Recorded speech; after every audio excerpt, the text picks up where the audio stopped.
నమస్తే. మీనరాశి గనక చూసుకుంటే ఆగస్టు 2025 సంవత్సరంలో ఎలా ఉందో మనం చూద్దాం. జనరల్‌గా ఈ రాశి వాళ్ళు కొంచెం చాలా ఇబ్బందుల్లో ఉన్నారండి. ఎందుకంటే వీళ్ళకి ఏలినాటి శని పీక్ స్టేజ్‌లో ఉందండి. ముఖ్యంగా వచ్చేటప్పటికి రేవతి నక్షత్రము, ఉత్తరాభాద్ర నక్షత్రము, పూర్వభాద్ర నక్షత్రం వాళ్ళు ఎక్కువగా ఫోన్ చేస్తున్నారు. అది ఏంటో తెలవదు కానీ ఎక్కువగా ఉత్తరాభాద్ర నక్షత్రం వాళ్ళ నుంచి కాల్స్ నాకు ఎక్కువ వస్తున్నాయండి వీళ్ళకి. ఒక ముఖ్యమైనదంటే వీళ్ళకి ఏలినాటి శని చాలా పీక్ స్టేజ్లో ఉంది ఒకటి. రెండోది ఈ రాశితో పాటు ఇంట్లో గనక ధనుసు రాశి ఉన్న, సింహరాశి ఉన్న, కుంభరాశి ఉన్న, తర్వాత మేషరాశి ఉన్న ప్రాబ్లమ్స్ ఇంకా చాలా ఎక్కువగా ఉండేసి ఆల్మోస్ట్ భార్యాభర్తలు కొట్టుకోవటము, ఇంట్లో ఒకరికొకరు పడపోవటము, ఈ చాలా ఇబ్బందులు పడుతూ ఉన్నారండి. ఇది కొంచెం గమనించుకొని మీ ఇంట్లో ఇందాక మీతో పాటు మీ ఇంట్లో ఉన్న వాళ్ళు కూడా ఒక్కసారి హారోస్కోప్ చెక్ చేసి చేయించుకోండి. వాళ్ళకి దశాభుక్తి ఎలా ఉంది, మిగతా ఏ విషయాలు ఎలా ఉన్నాయో తెలుసుకొని సమస్య కనుక తీవ్రతగా ఉంటే తదనుగుణంగా మీరు చక్కగా పరిహారాలు చేసుకుంటుంటే చాలా బాగుంటుంది. అయితే మీరు ఇప్పటిదాకా పడుతున్న ఈ బాధల నుంచి ఈ ఆగస్టు మంత్లో చాలా ఉపశమనం వచ్చే అవకాశం ఎక్కువగా ఉంటుంది. కొంచెం రిలీఫ్ బ్రీత్ తీసుకునే అవకాశం ఎక్కువగా ఉంటుంది. అది ఎలాగో మనం చూద్దాం. మనం కనుక మీనరాశి కనుక చూసుకుంటే ఇందులో నక్షత్రాలు కనుక చూసుకుంటే పూర్వభాద్ర 4వ పాదం, ఉత్తరాభాద్ర 1, 2, 3, 4 పాదాలు, రేవతి 1, 2, 3, 4 పాదాలంతా కూడా మనకి ఈ మీనరాశిలో ఉంటారు. పేరు బలం కనుక మనం చూసుకుంటే వీళ్ళకి ది, దు, షం, జ, దా, దే, దో, చా, చి ఈ లెటర్స్ అంతా కూడా మనకి ఈ మీనరాశిలో ఉంటారు. మనం నెక్స్ట్ గ్రహస్థితి అంటే ప్లానెట్స్ ఎప్పుడెప్పుడు మారుతున్నాయో కనుక గమనించుకుంటే ఫస్ట్ మనకు శుక్రుడు వచ్చేటప్పటికి మిథున రాశిలోకి జూలై 26వ తారీఖున మూవ్ అవుతున్నారు. తర్వాత సూర్యుడు వచ్చేటప్పటికి ఆగస్టు 17న మారుతూ ఉన్నారు. తర్వాత బుధుడు వచ్చేటప్పటికి 22వ తారీఖు జూలై కర్కాటక రాశిలోకి మారుతూ ఉన్నారు. మోస్ట్ ఇంపార్టెంట్ గ్రహం వచ్చేటప్పటికి కుజుడు. వీళ్ళు వచ్చేటప్పటికి కన్య రాశిలోకి 28 జూలై 28న మారుతున్నారు. అంటే ఆగస్టు మంత్ జస్ట్ బిగినింగ్లో అంటే ముందు ఒక 3-4 డేస్లో 3 ప్లానెట్స్ మారినాయండి. ఆగస్టు మంత్ మధ్యలో వచ్చేటప్పటికి ఒక ప్లానెట్ మారింది. ఈ యొక్క గ్రహస్థితిని 4 గ్రహాల యొక్క స్థితిని కనుక మనం గమనించుకుంటే ఎలా ఉందో చూద్దాం. మనకి మహర్షులు లఘు గోచారం, సూక్ష్మ గోచారం అన్న కాన్సెప్ట్ ఇచ్చారండి. ఈ కాన్సెప్ట్ ప్రకారం వెరీ సూక్ష్మంగా బ్రీఫ్గా హోల్ మంత్ ఎలా ఉందో మనం చెప్పుకోవచ్చు. దీంట్లో మనకి మహర్షులు ఏం చెప్తారంటే శత్రునాశాంతః శోకం భార్య సుతాది కలహం సుఖ సుహృతాభివృద్ధి అని మనకు చెప్తూ ఉంటారు. ఇందులో వచ్చేటప్పటికి 2 పాజిటివ్గా ఉన్నాయి, 2 నెగిటివ్గా ఉన్నాయి. ఫస్ట్ శత్రునాశాంతః, ఇప్పటిదాకా మీకు శత్రువులు ఎవరైనా గనక ఉంటే ఈ మంత్తో మీ శత్రువులు అనేవాళ్ళు మీకు దగ్గర లేకుండా దూరం వెళ్ళిపోతారు. 2 సుఖ సుహృతాభివృద్ధి, అంతేకాకుండా ఫ్రెండ్స్ తోటి ఆల్రౌండ్ ప్రాస్పరిటీ హ్యాపీనెస్గా ఉంటారు. అయితే 2 నెగిటివ్గా ఏమిటంటే శోకం, అంటే మీకు ఫ్యాటిగ్ అంటే టైర్డ్నెస్ ఎక్కువగా ఉండి ఏదో ఒక విషయంలో బాధపడుతూ ఉండే అవకాశం ఎక్కువగా ఉంటుంది. ఫైనల్లీ భార్య సుతాది కలహం, డిస్ప్యూట్స్ విత్ ఏమని చెప్తారు వైఫ్ అండ్ చిల్డ్రన్ అని మనకు చెప్తూ ఉంటారు. అంటే భార్యతో కానీ తర్వాత పిల్లలతో కానీ ఎక్కడో ఒక విషయంలో గొడవలయ్యే అవకాశం ఎక్కువగా ఉంటుంది. చూశారు కదండి, ఇది మనకి లఘు గోచారం, సూక్ష్మ గోచారం ఎలా ఉందో. నెక్స్ట్ మనకి గోచారం ప్రకారం ఒక్కొక్క ప్లానెట్స్ మనకు పర్టికులర్ 3 ముఖ్యమైన ప్లానెట్స్ ఏ విధంగా వాళ్ళకి సపోర్టివ్గా ఉన్నాయి, ఎగనెస్ట్గా ఉన్నాయి మనం చూద్దాం. సూర్యుడు 6వ ఇంట్లో ఉండటం వల్ల ఇది ఒక మంచి పొజిషన్ అని చెప్పవచ్చు. ఈ టైంలో మీకు ధైర్యం, చాలా కాన్ఫిడెన్స్ పెరుగుతుంది, మీ మైండ్ చాలా షార్ప్గా ఉంటుంది, మీకు ఆఫీస్లో బాస్ మీకు చాలా ఫేవరబుల్గా ఉంటారు. మీరు ఏదైనా ప్రపోజల్స్ పెట్టినా వాళ్ళు టక్కన యాక్సెప్ట్ చేస్తారు. అంటే 6వ ఇంట్లో కనుక శత్రునాశంతో మీ మీద ఇప్పటిదాకా ఎవరైతే ఎనిమోసిటీ మిమ్మల్ని ఉన్నారో వాళ్ళు మీ దగ్గర లేకుండా దూరంగా వెళ్ళిపోతూ ఉంటారు. అయితే మనకి శ్లోకంలో ఏం చెప్తారంటే మహర్షులు షష్ఠౌరవో సుసౌఖ్యదీన్ యత్న కార్యార్థ సాధనం దేహ రోగాది సంతోషం దేహ ఆరోగ్యాది సంతోషం వస్త్రధాన్యాది లాభకృత్ అని మనకి సంస్కృతంలో చెప్తారు. దీని మీనింగ్ ఏంటంటే సుసౌఖ్యధీన్, చాలా చక్కగా ధైర్యంగా ఉంటారు, సౌఖ్యంగా ఉంటారు. యత్న కార్యార్థ సాధనం, ఏదైనా గనక ప్రయత్నం గనక చేస్తే ఆ పనిలో మీకు సక్సెస్ వచ్చేసి రిజల్ట్ వస్తుంది. గుర్తుపెట్టుకోండి, మీనరాశి వాళ్ళకి ఏ పని చేసినా కలిసి రావటం లేదు, ఆగిపోయి స్టాగ్నేటెడ్గా ఉన్నారు. బట్ ఈ మంత్ మీరు కనుక ఏదైనా ప్లాన్ చేస్తే ఖచ్చితంగా వర్కౌట్ అయ్యి మీకు రిజల్ట్ వస్తుంది. అంతేకాకుండా సంతోషంగా ఉంటారు, మంచి బట్టలు ధరించేసి చాలా డిగ్నిటీగా నీట్గా ఉంటారు. ఈ టైంలో రీల్స్ చేసేవాళ్ళు, సోషల్ మీడియా ఉన్నవాళ్ళు చాలా అట్రాక్టివ్గా కూడా ఉంటారు. తర్వాత కొన్ని విషయాల్లో కొంచెం ప్లేజర్స్కి సంబంధించిన విషయాల్లో డిసప్పాయింట్ అయ్యే అవకాశం ఎక్కువగా ఉంటుంది, కొంచెం జాగ్రత్తగా ఉండండి. మనకి కుజుడు వచ్చేటప్పుడు వీళ్ళకి మిక్స్డ్ రిజల్ట్ ఇస్తున్నారండి. ఒకటి వీళ్ళు 7వ ఇంట్లో ఉండటంతో మిక్స్డ్ రిజల్ట్. మనకి చూసుకుంటే అన్న వస్త్రాది రాహిత్యం సదా క్లేశ స్వబంధుభి కువార్త పుత్ర భాతృణం క్రోధ సప్తమిగే కూజి అని మనకు చెప్తూ ఉంటారు. ఈ టైంలో కనుక చూసుకుంటే టయానికి భోజనం తినకుండా ఇబ్బంది పడిపోవటము, తర్వాత మెంటల్గా టెన్షన్ పడటం, బంధువులతో గొడవలు రావటము, తర్వాత ఏదైనా చెడు వార్తలిన అవకాశం ఎక్కువగా ఉంటుంది. అంతేకాకుండా పుత్రులతోటి లేదంటే అన్నదమ్ములతోటి గొడవలు అయ్యే అవకాశం ఎక్కువగా ఉంటుంది. కోపంగా ఉండే అవకాశం ఎక్కువగా ఉంటుంది.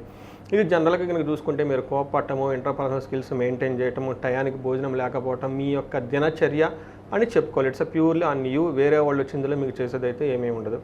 నెక్స్ట్ 10వ ఇంట్లో దృష్టి ఉండటంతో ప్రొఫెషన్ మ్యాటర్స్లో మీరు చాలా చక్కగా ఉంటారు. ప్రమోషన్స్ వచ్చే అవకాశం ఎక్కువగా ఉంటుంది. గ్రోత్ ఉండే అవకాశం ఎక్కువగా ఉంటుంది. మీ పని మీరు టక్నన్ని విధాలా చేసుకుని వెళ్ళిపోతూ ఉంటారు.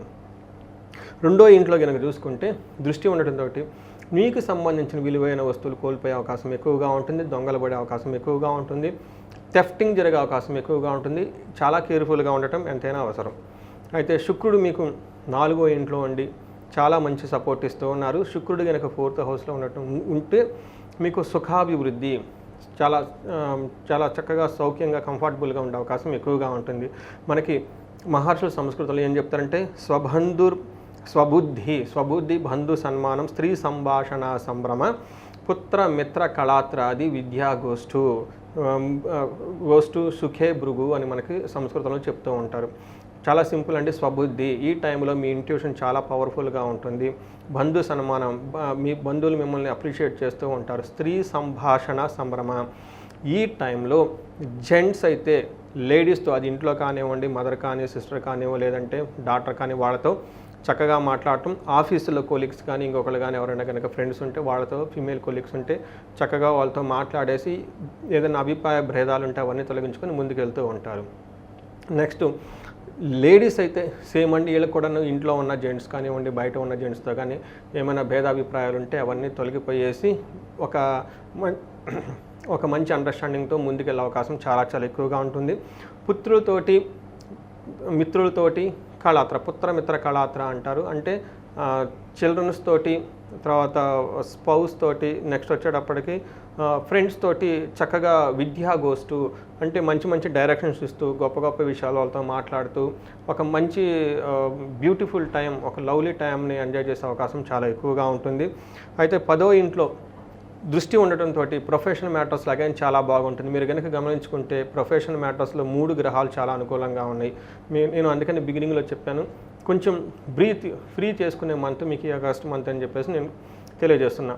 మనకి మహర్షులు ఇంకొక కాన్సెప్ట్ కూడా ఇచ్చారంటే అది అంగగోచారం అంటారు. ఈ గోచారం ప్రకారం నక్షత్రం ప్రకారం ఎలా ఉందో కూడా మనం తెలుసుకోవచ్చు. ఇందులో పూర్వభాద్ర, ఉత్తరాభాద్ర, రేవతి నక్షత్రాలు. పూర్వభాద్ర నక్షత్రం కనుక మనం తీసుకుంటే వీళ్ళకి ధనప్రాప్తి ఉంటుంది, లాభప్రదంగా ఉంటుంది. ఇవి పాజిటివ్గా ఉన్నాయి. మనకి ఛాలెంజ్ కనుక చూసుకుంటే బంధనము, భయము, ధనహీనత చూపిస్తుంటుంది. ఒకటి భయపడే అవకాశం ఎక్కువగా ఉంటుంది. అది కూడా పర్టికులర్లీ మోస్ట్లీ ధనానికి సంబంధించి. బంధనము అంటే ఒక స్టాగ్నేటెడ్ పొజిషన్లో, కన్ఫ్యూజన్లో ఉండే అవకాశం ఎక్కువగా ఉంటుంది. వీళ్ళల్లో మీకు సబ్జెక్ట్ మ్యాటర్ ఎక్స్పర్ట్స్ని కలిసిన, యాస్ట్రాలజర్ని కలిసిన వాళ్ళకి ప్రాపర్ డైరెక్షన్ మీకు ఇస్తూ ఉంటారు.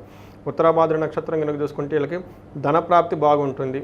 అయితే వీళ్ళకి ధనహీనత, బంధనము, భయము కూడా 2 చూపిస్తూ ఉంటుంది. తర్వాత రేవతి నక్షత్రం వాళ్ళకి ధనప్రాప్తి బాగుంది, భయము, బంధనము, ధనహీనత చూపిస్తూ ఉంది. అంటే ఓవరాల్గా కనుక చూసుకుంటే వీళ్ళకి భయము, బంధనము, ధనహీనత మిక్స్డ్గా, మనీ రిలేటెడ్ మ్యాటర్స్లో మిక్స్డ్గా ఉండే అవకాశం ఎక్కువగా ఉంటుంది. మీరు ఈ రాశి వాళ్ళకి పరిహారాలు కనుక చూసుకుంటే ఫస్ట్ పరిహారం, మీరు ఎవరైనా కనుక ఉగాది రాశి ఫలాలు నాయి కనుక మిస్ అయ్యి ఉంటే మీనరాశి వాళ్ళు, అది ఒక్కసారి చూడండి. ఛానల్లో అవైలబిలిటీలో ఉంది. అందులో చాలా పరిహారాలు కూడా చెప్పడం జరిగింది. అది మిస్ కాకుండా చూడండి. ఎందుకంటే ఏలినాటి శని మీకు శని నెత్తి మీద ఉండటంతో చాలా పరిహారాలు అందులో వివరించడం జరిగింది. అయితే ఈ పర్టికులర్ మంత్కి వచ్చి మీరు కనుక చూసుకుంటే 1 లక్ష్మీనారాయణ పూజ చేయడం చాలా ఇంపార్టెంట్. విశేషంగా మీరందరూ వరమహాలక్ష్మి ఖచ్చితంగా జరుపుకోవడం చాలా ముఖ్యం. ఎందుకంటే శుక్రుడు మీకు అనుకూలంగా లేకపోవడంతో భయం కోల్పోయే సంఘటనలు జరిగే అవకాశం ఎక్కువగా ఉంటుంది. సో వీటితో పాటు మీరు ధనానికి కనుక ఇబ్బంది పడిపోతూ ఉంటే జనరల్గా నేను చాలామందికి 1-to-1 వాళ్ళ ఇళ్లలోనూ, ఆఫీస్ ప్లేసుల్లోనూ కుబేర పాశుపత అభిషేకము, మహాలక్ష్మి విశేష హోమం, ఈ 2 కలిపి 2 రోజులుగా చాలా చోట చేయడం జరిగింది. అయితే కొంతమంది ఎంక్వైరీస్ వచ్చినాయి కానీ వాళ్ళు అంత డబ్బులు మేము పెట్టుకోలేమండి, మాకేదన్నా నెక్స్ట్ టైం ఒక అవకాశం వేరేలాగా ఆల్టర్నేటివ్ ఉంటే చెప్పమంటే ఆల్టర్నేటివ్ చెప్పాను. బట్ ఈసారి ఇదే హోమాన్ని సామూహికంగా అందరి కోసం చేయడం జరుగుతూ ఉంది. అగైన్ ఇది ఎక్కువ మంది పార్టిసిపేట్ చేయటం కష్టం అవుతుంది, ఎందుకంటే కార్ పార్కింగ్ కానివ్వండి, ఇవి కొద్ది మందితో పార్టిసిపెంట్స్తో మేబీ నేను అనుకుంటా ఒక 50 మంది పార్టిసిపెంట్స్ ఓపెన్గా చేద్దాం అందరికీ అని చెప్పేసి అనుకుంటూ ఉన్నాను. ఇంట్రెస్ట్గా కనుక ఉంటే ఈ 2 అభిషేకాలు ఆగస్టు 21, 22 తారీఖున చేయడం జరుగుతుంది. ఫస్ట్ది అభిషేకము కుబేర పాశుపత అభిషేకం, ధనం మీ ఇంట్లో స్థిరంగా ఉండటానికి. రెండోది వచ్చేటప్పటికి మహాలక్ష్మి విశేష హోమం ఉంటుంది. ఇందులో 2 పార్ట్లు ఉంటాయండి. ఒకటి శీఘ్రంగా ధనం మీ ఇంటికి రావడానికి, రెండోది నష్టద్రవ్య ప్రాప్తి. మీరు కనుక అమాయకంగా పాపం తెలిసి తెలగా ఎవరికన్నా డబ్బులు ఇచ్చినా, డబ్బులు పోగొట్టుకున్నా, వేరే వాళ్ళు మిమ్మల్ని మోసం చేసిన ఆ ధనవంతా మళ్ళీ మీకు తిరిగి త్వరగా రావడానికి నష్టద్రవ్య ప్రాప్తికి ఈ హోమం చేయడం జరుగుతుంది. ఒకరోజు అభిషేకం, రెండో రోజు విశేష హోమం ఇది ప్లాన్ చేసాం. ఇది కూడాను శ్రావణ మాసంలో లాస్ట్ గురువారం శుక్రవారం పెట్టాము. సో ఇంట్రెస్ట్ ఉన్న వాళ్ళు ఖచ్చితంగా దీన్ని క్విక్గా రిజిస్ట్రేషన్ చేసుకోవాలని చెప్పేసి నేను కోరుకుంటున్నాను. ఈ రాశి వాళ్ళకి శని బాధలు తగ్గి మీకు అష్టైశ్వర్యాలు కలగాలి, భోగభాగ్యాలు కలగాలి, మీరు కీర్తి ప్రతిష్టలు చక్కగా ఆర్జించాలని చెప్పేసి నేను కోరుకుంటున్నాను. నమస్తే.